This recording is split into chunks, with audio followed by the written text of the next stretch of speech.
सोचिए, एक ऐसी एक्ट्रेस जिसने रजनीकांत, कमल हसन, मोहनलाल और बहुत बड़े बड़े स्टार्स के साथ काम किया हो, लेकिन फिर वो अचानक से गायब हो जाती हैं। और जब वो सालों बाद मिलती हैं तो उनकी हालत ऐसी हो जाती है कि उन्हें पहचानना भी मुश्किल हो जाता है। तो आज हम बात कर रहे हैं उसी एक्ट्रेस की जिनका नाम निशा नूर था। तो आइए जानते हैं कि निशा नूर अचानक से फिल्मी दुनिया से गायब क्यों हो गई और उनके मुश्किल वक्त में किसी ने भी उनका साथ क्यों नहीं दिया, और ऐसा क्या हुआ कि इतने बड़े स्टार्स के साथ दिखाई देने वाली एक्ट्रेस की जिंदगी का अंत इतनी दर्दनाक गुमनामी में हुआ।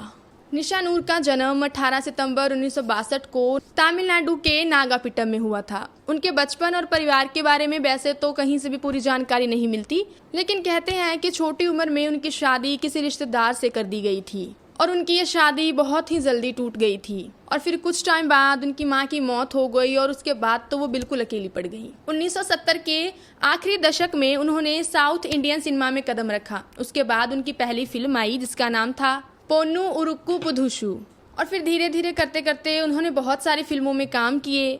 भले ही सारे रोल सपोर्टिंग थे, लेकिन अपनी बेहतरीन स्क्रीन प्रेजेंस से उन्होंने तमिल और मलयालम में अपनी बहुत अच्छी पहचान बना ली थी। 1981 में उन्होंने मशहूर डायरेक्टर भारती राजा की फिल्म टिक टिक में काम किया था और इसमें दूसरे स्टार्स भी मौजूद थे जैसे राधा, कमल हसन, माधवी, स्वप्ना, और निशा का भी इसमें एक सपोर्टिंग रोल था।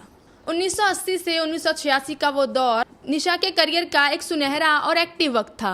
1985 में जो फिल्म आई थी अव्वल सुमंगली थन में स्टेला का किरदार उनका सबसे मशहूर किरदार था। निशा ने रजनीकांत के साथ भी बहुत सारी फिल्में की थी। निशा का जादू सिर्फ तमिल तक ही सीमित नहीं था। उसके बाद 1990 में वो मयूटी की फिल्म अय्यर द ग्रेट में नजर आई थी। उन्होंने मलयालम में बहुत सारी फिल्में की थी, जिनसे ये पता चलता है कि उनका ये फिल्मी दौर बहुत अच्छा था। और फिर यहीं से कहानी बदलती है। 90 के दशक के आगे बढ़ते बढ़ते निशा को मिलने वाले रोल्स कम होने लग गए थे।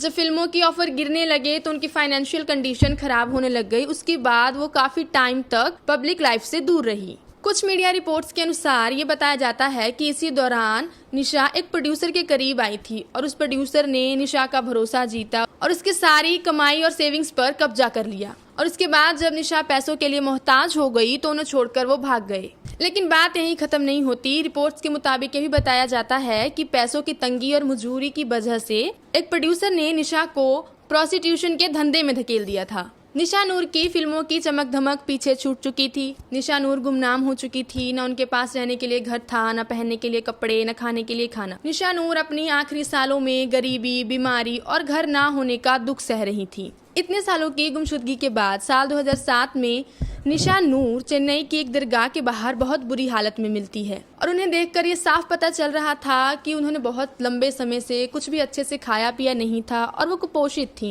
निशा नूर की फिजिकल कंडीशन इतनी बुरी हो चुकी थी कि लोगों के लिए ये मानना मुश्किल हो गया था कि ये वही निशा नूर हैं जिसे वो एक टाइम पर बड़े पर्दे पर देखते थे। जब कुछ समाज सेवकों की नजर निशा नूर पर पड़ी तो वो उन्हें चेन्नई के एक अस्पताल में ले गई और जब जाँच हुई तो सामने आया कि निशा नूर HIV से पीड़ित हैं और वो एड्स बीमारी की लास्ट स्टेज पर पहुंच चुकी हैं।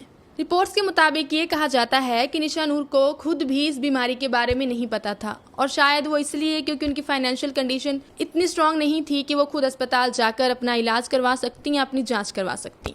जब तक उन्हें अस्पताल लाया गया तब तक बहुत देर हो चुकी थी। 23 अप्रैल 2007 को चेन्नई में महज 45 साल की निशा नूर हमेशा के लिए इस दुनिया को छोड़कर चली गई।